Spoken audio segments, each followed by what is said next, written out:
सुप्रभात प्यारे बच्चों, मैं हिंदी की अध्यापिका मंजू शर्मा आज आपको पाठ 6 शब्द भंडार से एकार्थक शब्द समझाऊंगी और उसके बाद वाक्यांश के लिए एक शब्दों को समझाऊंगी। तो देखिए बच्चों, हिंदी भाषा में जो है एकार्थक शब्द क्या होते हैं। हिंदी भाषा में कुछ शब्द ऐसे आते हैं जिनको हम ध्यान से देखते हैं, तो उनमें ध्यान से देखने में हमें जो है कुछ अंतर नहीं दिखाई देता। थोड़ा कुछ भी अंतर हमें ऐसा नहीं लगता कि इनमें कुछ अंतर होगा, लेकिन हम गूढ़ अर्थों गूढ़ बहुत ध्यान से देखने पर हमें पता चलता है, तो हम जो है उनको ध्यान से देखते हैं तो उसमें हमें सूक्ष्म अंतर दिखाई देता है। तो सूक्ष्म अंतर दिखाई देता है तो उनको हम एकार्थक शब्द कहते हैं। अब देखते हैं एक बार, देखिए परिभाषा। हिंदी भाषा में कुछ ऐसे शब्द भी प्रयोग में आते हैं जिनको ऊपर से देखने में कोई अंतर दिखाई नहीं देता, यानी कि हमें ऊपर से जब देखते हैं तो हमें कोई भी अंतर दिखाई नहीं देगा, किंतु हमें गूढ़ अर्थों पर ध्यान देने से इन शब्दों के अर्थ में सूक्ष्म अंतर स्पष्ट होता है। जो सूक्ष्म अंतर, बहुत छोटा सा अंतर जो है वो दिखाई देता है। हम बहुत ध्यान से देखते हैं तो उसमें जो है बहुत छिपा हुआ अर्थ होता है, सूक्ष्म बिल्कुल। ऐसे शब्दों को एकार्थक प्रतीत होने वाले शब्द कहते हैं। जब उनमें सूक्ष्म अंतर दिखाई देता है तो उनमें जो प्रतीत होने वाले शब्द हैं, सूक्ष्म प्रतीत होने वाले शब्द हैं, वो हमें दिखाई देते हैं। तो आइए अब हम शुरू करते हैं। जैसे हमारा शब्द है छाया, परछाई। तो छाया परछाई है, तो छाया परछाई में हमें, अगर जो हम ध्यान से देखते हैं छाया परछाई, जैसे हम कभी कभी कहते हैं कि छाया आ गई और ये परछाई यानी कि इसका दूसरा रूप है, तो अगर जो हम ध्यान से देखेंगे तो इसमें हमें सूक्ष्म सा अंतर दिखाई पड़ रहा है, यानी कि थोड़ा सा अंतर हमें दिखाई पड़ रहा है। जैसे पुस्तक है, पुस्तक और ग्रंथ। पुस्तक तो क्या है, हम ध्यान से इसको देख रहे हैं बच्चों, तो पुस्तक क्या है, जो हमारी पढ़ने वाली पुस्तक होती है, ठीक है। और ग्रंथ जो है, हम जैसे कह देते हैं कि ग्रंथ तो धार्मिक ग्रंथ हो सकता है, ग्रंथ तो धार्मिक ही होता है ना। तो अगर जो हम ध्यान से देख रहे हैं तो इसमें हमें सूक्ष्म अंतर, इनके अर्थों पर हम गूढ़ अर्थों पर ध्यान दे रहे हैं, तो पुस्तक और ग्रंथ में अंतर है। पुस्तक और ग्रंथ में क्या है, अंतर है। ग्रंथ हमारा धार्मिक होता है और पुस्तक एक साधारण होती है, कोई भी सब्जेक्ट की भी हो सकती है या दूसरी भी हो सकती है कोई। तो देखिए आगे चलते हैं। देखिए ये हमारे दो शब्द हैं, एक तो अनुरोध और एक प्रार्थना। एक अनुरोध है और एक हमारा है प्रार्थना। तो अनुरोध जो होता है बच्चों, वो किससे किया जाता है, अपने बराबर वालों से, अपने बराबर वालों से, अपने बराबर वालों से, ठीक है। और प्रार्थना जो की जाती है ईश्वर या अपने बड़ों से। तो हमने बच्चों ध्यान से देखा इसको, तो अनुरोध का मतलब, हमें थोड़ा सा ही अंतर है इन शब्दों में। तो हमने जब ध्यान से देखा तो अनुरोध का मतलब, अनुरोध करते हैं जैसे हम किसी से बार बार किसी चीज की रिक्वेस्ट करते हैं, उसके लिए आया है। अपने बराबर वालों से करते हैं, है ना। और प्रार्थना जो करते हैं वो ईश्वर या अपने बड़ों से करते हैं, जो ईश्वर से कर सकते हैं या अपने जो बड़े होते हैं, बुजुर्ग होते हैं, उनसे हम कर सकते हैं। तो हमने इनको ध्यान से देखा तो हमें इनमें सूक्ष्म सा अंतर, यानी कि थोड़ा सा अंतर दिखाई दिया। सूक्ष्म सा अंतर दिखाई देने पर इनका अर्थ जो है बच्चों बदल गया। ठीक है, देखो अब अगला अगला शब्द है हमारा आदि और व्याधि। आदि और व्याधि। तो अब देखिए, आपको थोड़ा सा ध्यान से देखिएगा, आदि और व्याधि। तो आदि का मतलब होता है मानसिक रोग, मानसिक रोग। और व्याधि का मतलब होता है शारीरिक रोग। इसका मतलब हुआ मानसिक रोग और इसका मतलब हुआ शारीरिक रोग। ठीक है, मानसिक रोग और शारीरिक रोग। आदि का मतलब मानसिक रोग और व्याधि का मतलब शारीरिक रोग। ठीक है, तो हमने इनको ध्यान से देखा तो इनमें हमें सूक्ष्म सा थोड़ा सा ही अंतर दिखाई पड़ा। आगे चलते हैं, अहंकार। अहंकार एक शब्द आता है अहंकार, और दूसरा शब्द है बच्चों घमंड। बहुत ध्यान देने वाली बात है इस पर। तो अहंकार क्या होता है? अहंकार का मतलब होता है झूठा घमंड, झूठा घमंड। ठीक है, इसका अहंकार हम कभी कभी कहते हैं कि तुम बहुत ज्यादा अहंकार है उस व्यक्ति को, या किसी को भी कह सकते हैं। तो अहंकार का मतलब होता है झूठा घमंड। कोई घमंड करते हैं, किसी बात को लेकर ही घमंड करने लगते हैं। ठीक है, और घमंड देखो, अहंकार और घमंड, तो हमें कभी कभी ऐसा होता है कि इन शब्दों में हमें पता नहीं चलता सही से। ठीक है, तो इस घमंड का मतलब क्या होगा? घमंड का अपने को बड़ा और अपने को बड़ा व दूसरों को छोटा समझना। ठीक है, अब देखिए, अहंकार का मतलब होता है झूठा घमंड। झूठा घमंड किसी के अंदर भरा हुआ होता है। और घमंड का मतलब होता है अपने को बड़ा व दूसरों को छोटा समझना।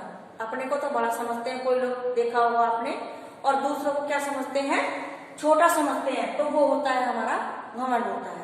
तो इन दोनों शब्दों में बच्चों बहुत ज्यादा अंतर आ गया। अगर जो हमने ध्यान से देखा तो इनमें थोड़ा सा हमें अंतर दिखाई पड़ रहा है।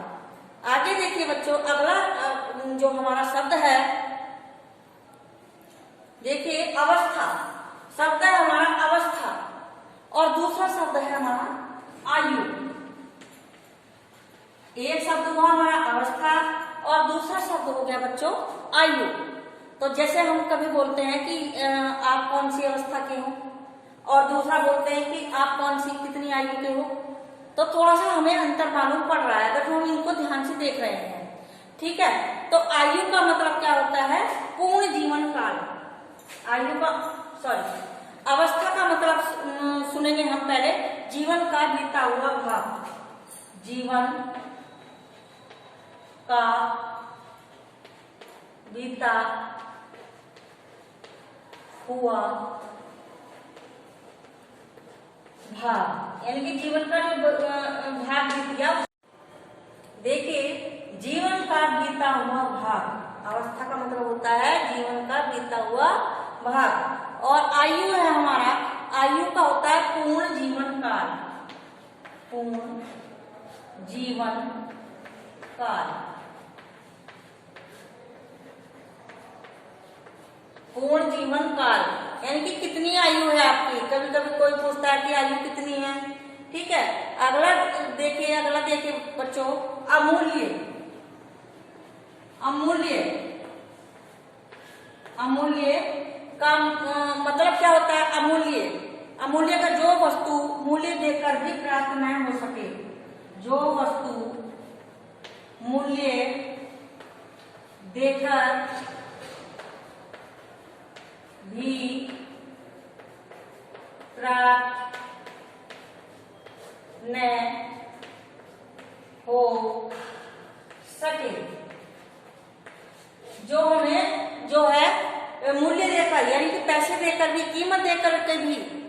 नहीं हो सकती।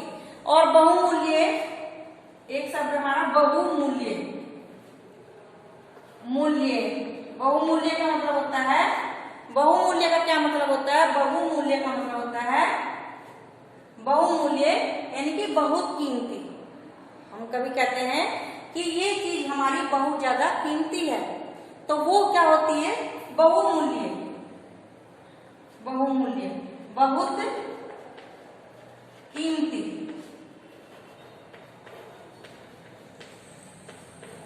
बहुत कीमती, हम जो है इनको अमूल्य, जो कीमत देकर भी प्राप्त नहीं हो सकती हमें, उसको हम अमूल्य कहते हैं। ठीक है, कोई छोटी सी चीज होती है वो भी हमें कभी कभी मूल्य देकर भी प्राप्त नहीं होती है। तो बहुमूल्य, बहुमूल्य होती है बहुत ज्यादा कीमती। हम कहते हैं साधारण शब्दों में कि ये चीज बहुत बहुमूल्य है, तो वो बहुत कीमती। ठीक है, आगे देखते हैं। अब देखिए अनुमति। अब देखिए हमारा शब्द है अनुमति, किसी कार्य के लिए सहमति। हम जो है अनुमति जो है, हमारी कोई कार्य कर रहा है, कोई कर रहा है, लेकिन उसके लिए हम क्या करेंगे, अनुमति। हमसे कोई अनुमति ले रहा है तो किसी कार्य के लिए सहमति होना, हम भी उसमें सहमत हैं। अगला शब्द आता है आज्ञा। आज्ञा यानी कि बड़ों के द्वारा, बड़ों के द्वारा छोटों को अनुमति, अनुमति देना, यानी कि हमें आज्ञा देना, अनुमति देना, कुछ कार्य करने की अनुमति देना, अर्थात कुछ कार्य करने के लिए कहना, कुछ कार्य करने के लिए कहना। ये भी देखिए, अर्थात कुछ कार्य करने के लिए कहना, कुछ कार्य करने के लिए कहना। तो देखिए ये आपका जो है एकार्थक शब्द हो गए हैं। अब हम आपको वाक्यांश के लिए एक शब्द समझाएंगे, तो शुरू करते हैं। आइए देखिए, वाक्यांश के लिए एक शब्द, हमें वाक्यांश के लिए एक शब्द। देखिए हिंदी भाषा में अनेक शब्द हैं जो शब्दों के लिए समूह अर्थात वाक्यांश के लिए एक शब्द में प्रयुक्त होते हैं। वाक्यांश के लिए, वाक्यांश क्या होते हैं, जो शब्दों को मिलाकर वाक्य बनाए जाते हैं। जो शब्दों को मिलाकर वाक्य बनाए जाते हैं हम उन्हें वाक्यांश, वाक्य कहते हैं। तो वाक्य के लिए यानी कि वाक्यांश के लिए एक शब्द में हमें प्रयुक्त होना करना है। ठीक है, तो देखिए हिंदी भाषा में अनेक शब्द ऐसे हैं, हिंदी भाषा में जो अनेक शब्द ऐसे हैं जो शब्दों के एक समूह के अर्थात वाक्यांश के लिए प्रयुक्त होते हैं, वाक्यांश के लिए प्रयुक्त होते हैं। अनेक शब्दों के लिए एक शब्द के नाम से जाना जाता है, उन्हें अनेक शब्दों के लिए एक शब्द के नाम से जाना जाता है, यानी कि अनेक शब्दों के लिए एक शब्द के नाम से उन्हें जाना जाता है। ठीक है, तो देखो जैसे जल में रहने वाला, जैसे हमारा उदाहरण है जल में रहने वाला। तो जल में रहने वाला, इसके लिए हमें इस वाक्यांश के लिए, इस वाक्य के लिए हमें एक शब्द में प्रयुक्त करना है। तो ये जल में रहने वाला, तो क्या होगा, जलचर। क्या होगा हमारा, जलचर। जल में रहने वाला अर्थात जल में रहने वाला क्या होता है, जलचर। ठीक है, अब देखिए अभिनय करने वाली स्त्री। अभिनय करने वाली स्त्री, तो क्या कहलाई जाएगी, अभिनय करने वाली स्त्री। देखिए अभिनेत्री, अभिनेत्री क्या कहेंगे हम? अभिनेत्री। हम उसको अभिनय करने वाली स्त्री को हम क्या कहेंगे? अभिनेत्री। ठीक है। जो आंखों के सामने हो, तो जो आंखों के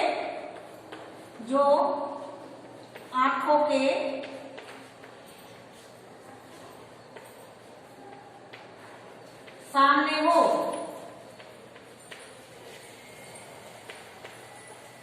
तो वो क्या होता है? जो आंखों के सामने होता है प्रत्यक्ष। जैसे हम कहते हैं कभी कि प्रत्यक्ष देखा है मैंने, तो जो आंखों के सामने हो उसको क्या कहते हैं? प्रत्यक्ष। आगे देखिए, जिसके आने की तिथि न हो, जिसके आने की तिथि न हो। हमारा वाक्य है जिसके आने की तिथि न हो, जिसके आने की कोई तिथि नहीं होती, तो उसको क्या कहते हैं हम? अतिथि। उसको क्या कहेंगे? अतिथि। क्योंकि अतिथि का मतलब क्या होता है? जो मेहमान होता है, उसके कोई आने की तिथि तो नहीं होती निश्चित। मेहमान अतिथि तो कभी भी आ सकता है। ठीक है। आगे देखिए बच्चों, जैसे सदा रहने वाला, सदा रहने वाला, सदा रहने वाला को क्या कहते हैं? शाश्वत। सदा रहने वाले को क्या कहते हैं? शाश्वत। जो सदा रहता है उसको हम क्या कहते हैं? शाश्वत। आगे देखिए, जो ईश्वर में